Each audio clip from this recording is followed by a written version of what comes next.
Okay, so to do your ABG, all you need is an ABG kit. Make sure you wash your hands, you put your gloves on.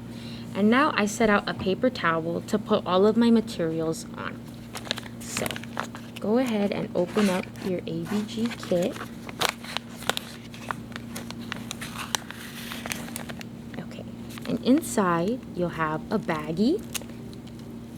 This is what you'll put your sample in to send to the lab or to run the test yourself. Keep it on the paper towel. And then you'll have a little paper that you can write the patient's name, their temperature, their room number. You want to make sure you especially write their respiratory rate and if they're on any oxygen. This will be sent with their sample to the lab. Next, you have an alcohol prep pad. This is what you use to clean the site before poking. And then you have a 2x2. This is what you use to hold pressure so that the patient doesn't bleed out.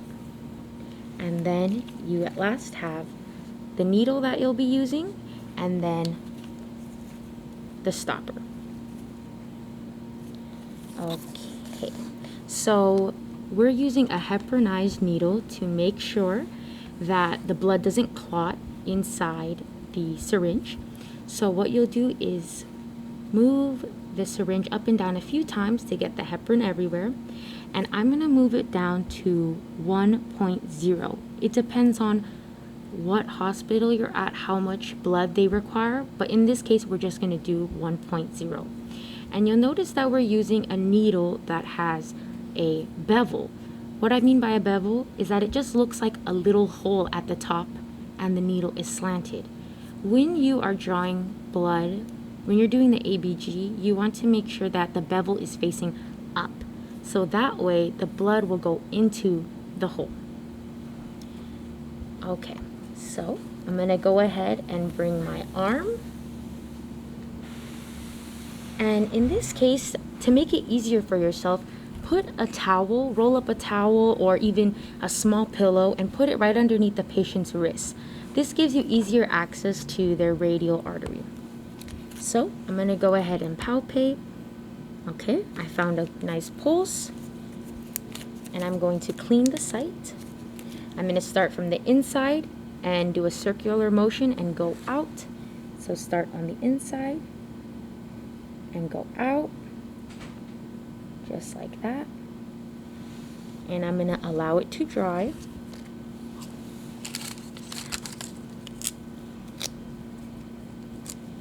Okay, so it's drying. And I'm going to get my Band-Aid ready. I'm going to put the Band-Aid on the side to have it within my reach.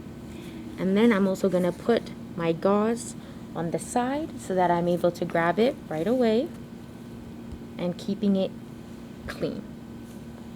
Okay. Now I'm going to carefully uncap my needle.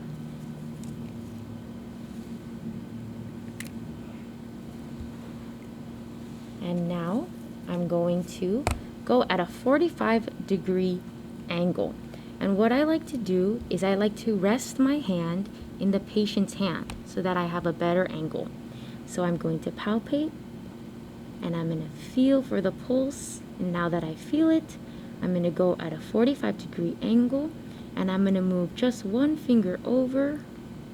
And now I'm going to go in. Okay, and now I'm looking and I see that it's filling with blood. So now I'm going to get ready to grab my gauze. Okay, and now it's completely filled. I'm going to put the gauze here, apply pressure, pull the needle out, and I'm going to hold pressure for 5 to 10 minutes. So I'm continuing to hold pressure, and I'm going to cap my needle until it clicks, and I'm just going to roll it while continuing to apply pressure.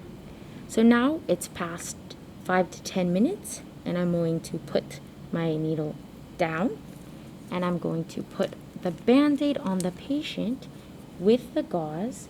And you want to make sure you apply pressure so that way the patient not only doesn't bleed out, but so that they don't bruise.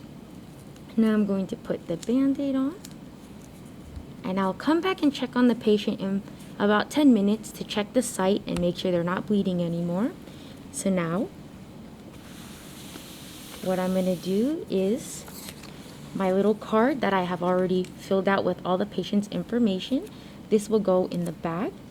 And now what I'm going to do is I'm going to uncap the needle like that. And this will have to go in the sharps container. And now I'm going to cap it. Make sure it's nice and tight. And then this and the patient's little card will both go into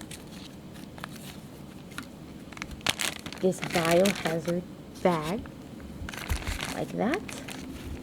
And make sure it's sealed nice and tight. And this will be sent to the lab.